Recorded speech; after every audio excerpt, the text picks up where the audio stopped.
Into the second hour of Wake Up Woodward live on the Woodward Sports Network. I am Flannel Sam. We got Matt Broder to my left. We've got Howdy. KG, Justin, and JB also in the house with us. And usually who is on the show is one Mr. Brandon Dent, a.k.a. Detroit Kool-Aid. But right now, he is live from Las Vegas covering the Detroit Pistons Summer League. And here he is. He is joining us right now.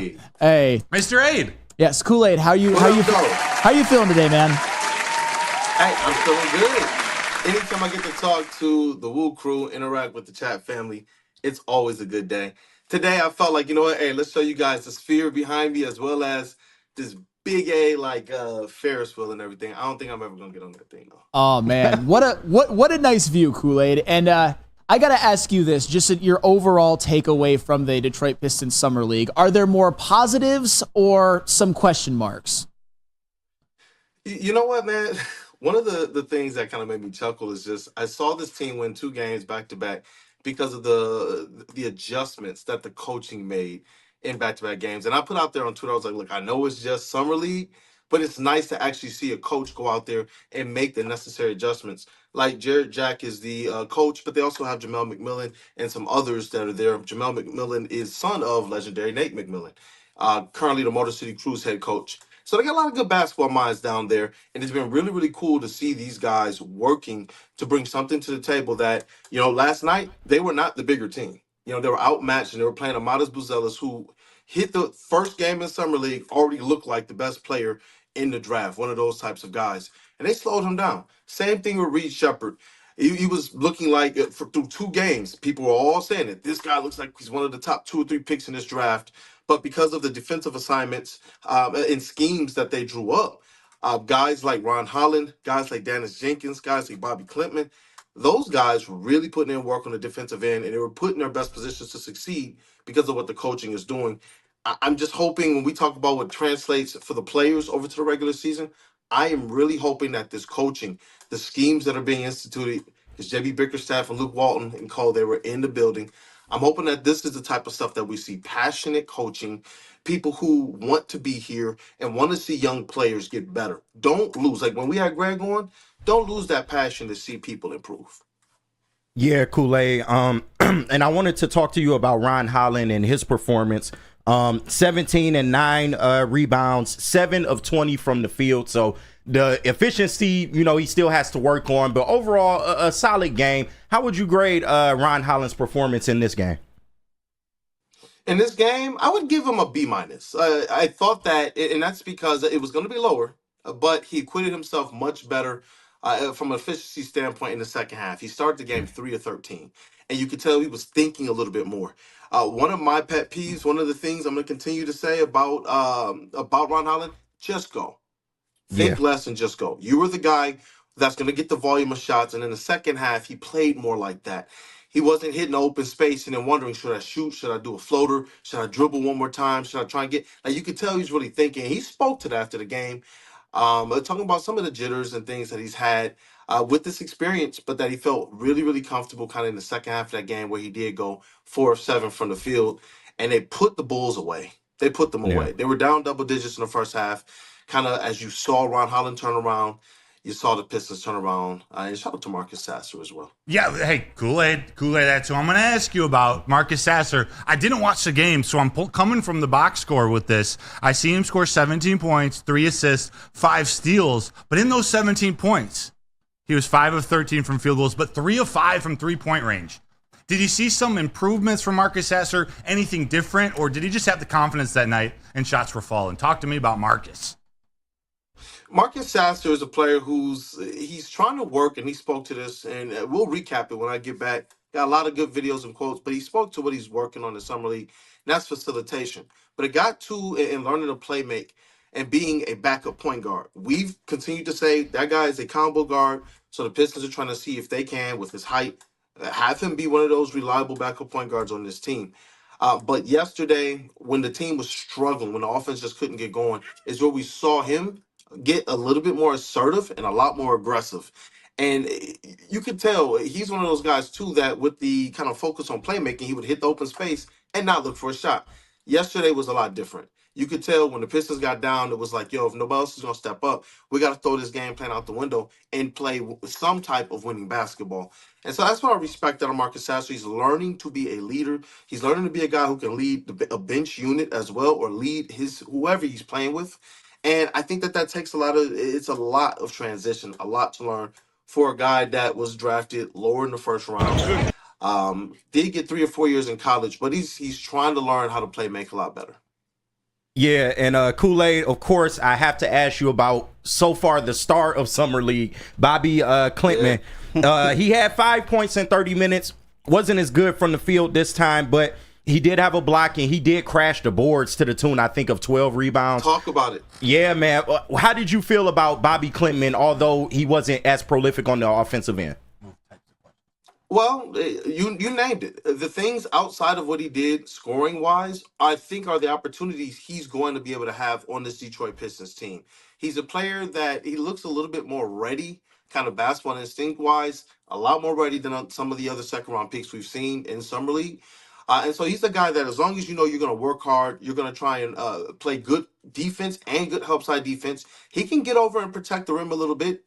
Even though he doesn't have the biggest frame. And if you're going to still be one of those guys that can crash the board, mix things up, and we talk about this game between the game, when you're sitting there courtside in that media section watching these guys play, you're seeing the type of dog that he is. So even though he wasn't going out there to force and look for his own shot, he was out there making sure to set solid screens, fighting through screens, talking a lot. He was communicating a whole lot on the defensive end of the floor.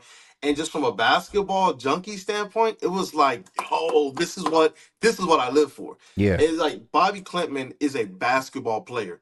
He has to learn a little bit more offensively, but he's really, really good at kind of playing his role. I love that. Cool. My last question for you that's player specific about the Summer League. And I asked you yesterday, a player to keep your eye on. Actually, John McGroon recommended it from the chat. How did Dennis Jenkins do, or are there any other players standing out? I see this man, Jace Johnson. I don't know, 19 points in 14 minutes. Is he a guy to look at, or what's that next player in line for us to maybe pay attention to throughout the rest of Summer League in the offseason? Yeah, Dennis Jenkins, obviously the scoring came back to earth yesterday. Yeah. Something I put in my game notes from game 2 was, let's see the consistency. Is this something that can carry over? But the defense was keying in on him to start that game.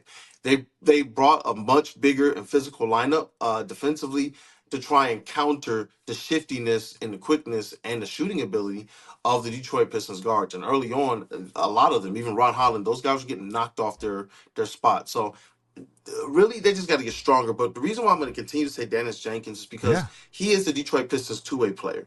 He has a lot to like facilitation-wise. He can shoot the three at a really, really good clip. Best friends with Marcus Sasser, but he's bringing you 6'4" height rather than the 6'1", maybe 6'2" of a Marcus Sasser. So keep your eye on him. Obviously, he's going to spend some time in the G League. I'm hearing Jace Johnson is another guy that will probably make it to the Motor City Cruise. It gives the Pistons an ability to take a look at him, but I'm not suspecting or expecting him to make the big roster this year. But we did like him. I got to sit in media yesterday with Vince Ellis, Gary Washburn as well, who covers the Boston Celtics, and some other people from the New York Post, and we were just kind of taking in the game, and they like what the Pistons are trying to do, man. They like the rookies. They do believe that Trajan Langdon, J.B. Bickerstaff, and Cole are going to lead this team in the right direction. And it was cool to hear that from other media members. Oh, absolutely. And I wanted to follow up a bit on what KG brought up about Bobby Klintman. We all know that we've seen a skill set in this summer league. Is Bobby Klintman the type of guy who you could see getting real minutes on this Pistons team this year? I'm talking like he plays at least 50 games and plays at least 10 minutes a game, those type of minutes. Ooh. They signed him to a fully guaranteed contract for a second-round pick. They say that they have a role for him. I have some audio on him with Jamel McMillan. I got to talk with him at Center Court at Summer League, which was really, really dope. They wouldn't let me do a video interview, but he spoke to the type of player that Bobby Klintman is, what they expect, and they do believe that Bobby Klintman can play every single front court position, which I do believe gives him an opportunity to play. I don't know if he's going to meet that 50-game mark, because when you're talking about a lineup, putting out there a lineup that can get some consistency and not just going all bench lineups anymore. So now you're not going 10 deep. I think that puts them on the outside of the rotation, of the regular rotation. If you're going maybe 8 deep, but if you're talking about needing a guy who can fill in a pinch, if one of your bigs or one of your wings gets into foul trouble, and one of those guys that can take a bigger step when you get about halfway into the season after All-Star break, I do believe we'll see him play a lot more in the second half of the season. But 50 games, 10 minutes a game, I won't call that just yet. But I do know that the organization, they really, really, really like Bobby Klitman and what he can bring. All right, Khalid, I want to transition a little bit to some stuff, or to kind of bring this offseason together. And I don't know if you want to give a grade for some of these things. You don't have to, because I know you're in evaluation mode and you got coaches and players all around you in Vegas. But this new brass for the team, some of the new assistant coaches that they brought in, we haven't talked about on the show yet this weekend. Luke Walton was named an assistant coach. Kevin Burleson, Nate Burleson's brother, named assistant coach. Kevin Burleson. Right. I didn't even realize Nate Burleson had a brother till I saw this picture, and I was like, wait, didn't he play football for the Lions? They got Luke Walton, Kevin Burleson. We talked briefly Sidney Lowe and Fred Vinson. And then they signed JB Bickerstaff. Trajan Langdon was named PBO. The front office, the coaching staff, it is all completely different. How do you feel about how this has rounded out, especially with the addition of guys like Luke Walton? Bro, what makes me excited is how, like, everybody else, like I said, in the media, and it's not just the media. Let me make sure I paint this picture right. It's just the NBA section. If you have the credential, whether you're a former player, whether you're working with a team, whether you're a scout, or whether you're a beat writer, you're all down in the same area. And so I'm talking to people from other teams within the Bulls and the Houston Rockets organization. I'm talking to other media members. I'm talking to other coaches. I'm shout out to my guy Fred, who's a scout for the New York Knicks. They are more pumped up than we've been about this Detroit Pistons situation. They believe that they've made the right moves, that they're bringing in the right basketball minds, and that with the different players, former players that they do have on their coaching staff, it gives this, especially with like a Luke Walton, who's had head coaching experience. And I think he did a decent job at it. It gives this room the power to really have that authority. I feel like there was some of that lost. I don't know how much vocal authority, how much coaching authority this Pistons team has had. They came in with Dwayne Casey kind of being more of they knew he was on the way out. You're a development guy. They're going to get a new guy. And you got Monty Williams, who came in right after that and just didn't care. So this young team has been rudderless. That is no longer. When you mention Sidney Lowe's and the Luke Waltons of the world being your assistant coaches, Kevin Burleson, who is a great basketball mind, got to talk with him for a long time. These young guys are no longer in a position where they're just like, yo, are they developing? Yo, are they improving? I'm excited about this front office and the things that they're doing. The fact that Trajan, he's the guy. He's the guy running the show. And Kool-Aid, last note on Luke Walton. JB Bickerstaff talked about, building an identity. He referenced the Bad Boys, and he referenced the Going to Work Pistons. Luke Walton has experience. Although he hasn't coached in Detroit, he does have experience with the Going to Work Pistons. He knows what that team was like because he was on that 2004 Lakers team that lost to the Pistons in the finals. Yeah. How about that? Sorry, go ahead. Yeah. I was just going to say, Luke Walton actually is excited about getting here to Detroit as well because they haven't had press conferences for some of these people. Just a little side note, they're talking about potentially having one for Tobias Harris. And then we'll be able to talk to some of these newer assistant coaches on the record. But some things that he did tell me that I can share is that he's excited to get to Detroit. Yes, he knows the basketball culture here. Yes, he's been a fan of it, even when he was an opponent of it, because they play basketball, what's the phrase? The right way. And so, like I said, it's cool to have now this type of a basketball room. I liked what Monty Williams was trying to do, but I'm so serious when I tell you that these assistant coaches, they are a great upgrade over what was here before. And you know what? Like any great organization, they keep what works. To see Jarrett Jack and Jamel McMillan still here, they are two guys that the league will tell you want those guys within your organization. So the front office, man, they're doing the right things. The coaching staff, it was cool to see those guys kind of together. JB Bickerstaff and Luke Walton were on. We posted a picture of Woodward Sports. They were up top, just kind of looking at everything, man, like in full on coach mode. So it looks like they're ready to hit the ground running. Yeah. And I wanted to be a little more all-encompassing about the additions that the Pistons added.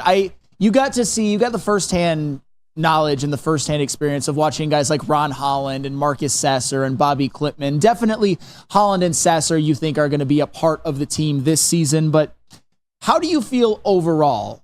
And does it change anything when you saw the young guys about what the veterans that they've added? As you've seen the coaching staff, as you've seen some of the young guys like the Hardaways, the Tobias Harris, Malik Beasley, Paul Reed, Simone Fontecchio, did the Pistons do enough in the offseason to get enough good veterans around these young guys?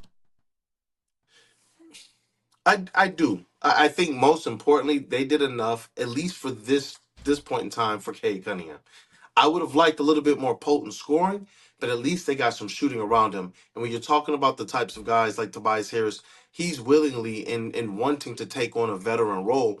And he's one of those prototypical kind of, three and kind of can play some defense type wings that we hope a guy like Ron Holland, Bobby Klitman, and Simone Fontecchio, and Asar Thompson, these guys can become. And so to have a vet like that who wants to come here and help these guys get better, I absolutely like that, man. You know, what the Pistons will do this year, there's a lot of people who are very timid. Talking to people kind of around, they're like, yo, they got the recipe to make the play-in, but I'm going to go the safe route and just, barely smash the over. So they have made some good additions.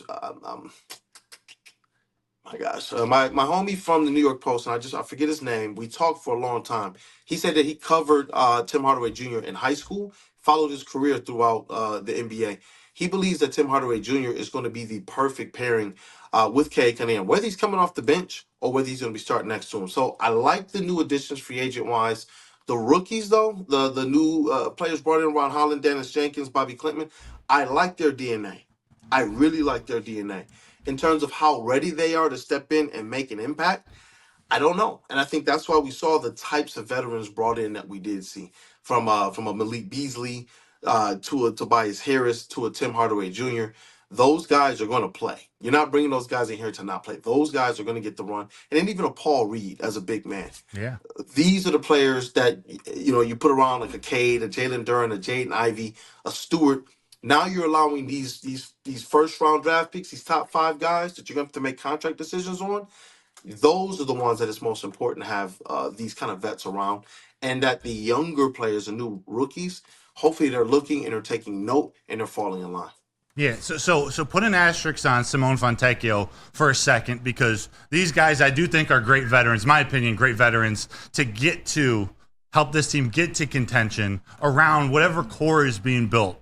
And I added a name to what I think might be the current core. I want you to let me know if you agree with this. And by the way, we blew through the break. We're just hanging with you till about 9:30. So we're just asking you a couple more questions. I appreciate y'all, man. Yo, talking to my Woo brothers, man. It's dope. You're the man. So I had as the core, Cade Cunningham, Jaden Ivey, Jalen Duren, Asar Thompson, Ron Holland.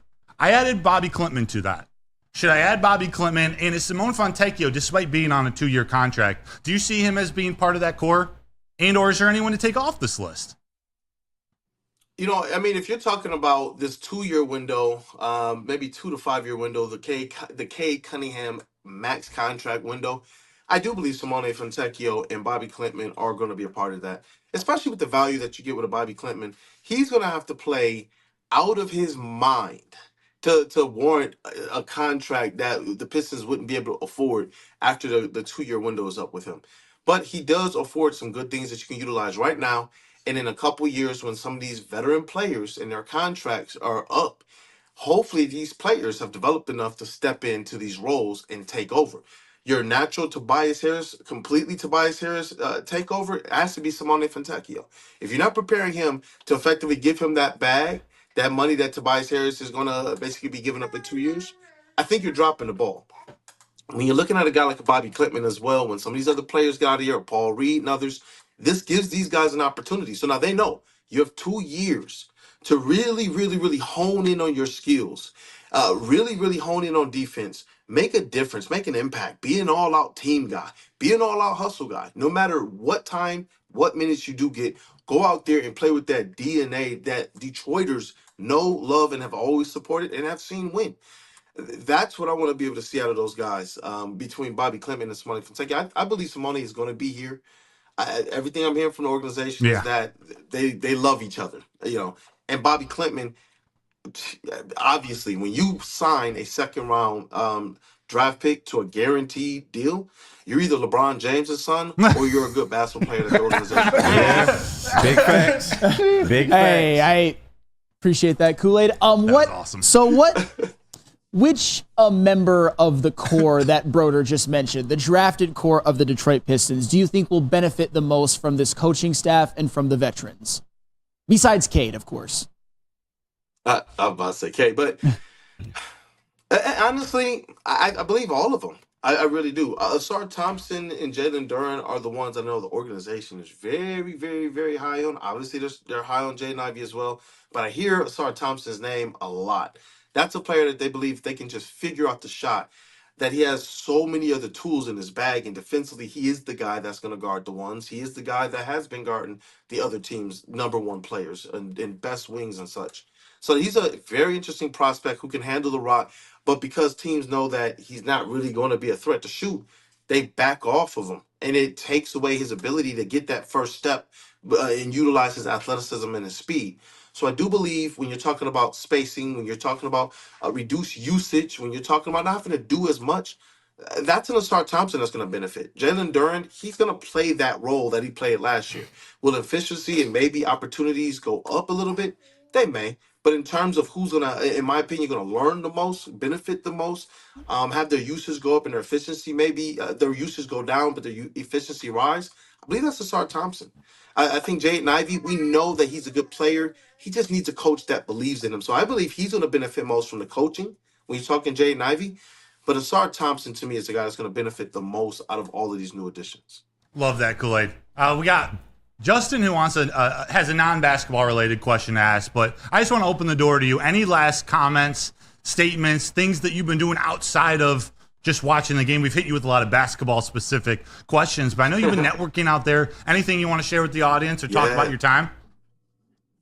Yeah, you know what? Talking to a lot of different scouts, talking to personnel within the Pistons organization, talking to other media and such. It's been really cool to see what people think, not just of the team, but of Detroit as well. There's been some media members who said, you know what, traveling to LC over the past year, on Woodward Avenue, in the thick of things in the city, they're like, yo, the downtown is beautiful. It's no longer just Greek town. So it was cool to hear Detroit continues to be a city that's making waves nationally. We already know what they did with the NFL draft and other things like the March Madness. I was here Sweet 16 and Elite 8.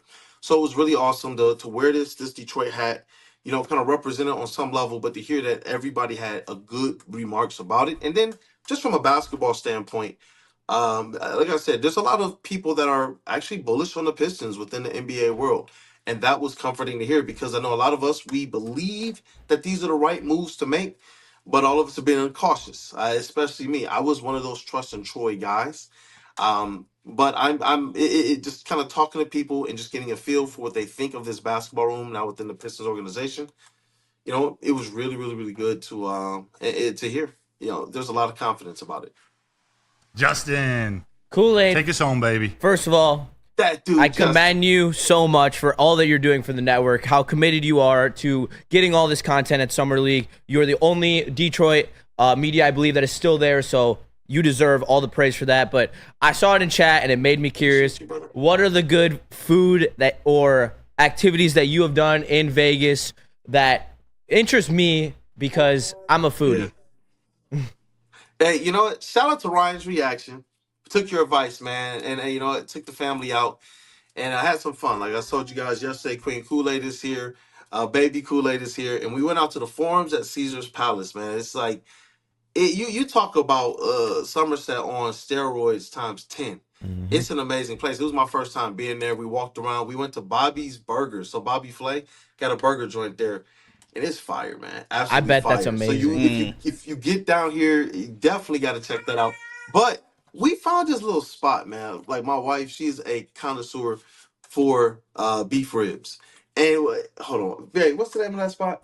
I gotta shout them out because it was some Hawaiian barbecue spot, and it was like the best beef ribs, man. It was excellent, excellent, excellent. My system is wondering, why are you putting beef ribs in your system at 1 or 2 a.m. in the morning Detroit time? But yo, it was perfect, man. Let me think. Another spot that we liked. Was anything else? No, those. Yeah, those were the two fire ones. Like, we got some Mediterranean.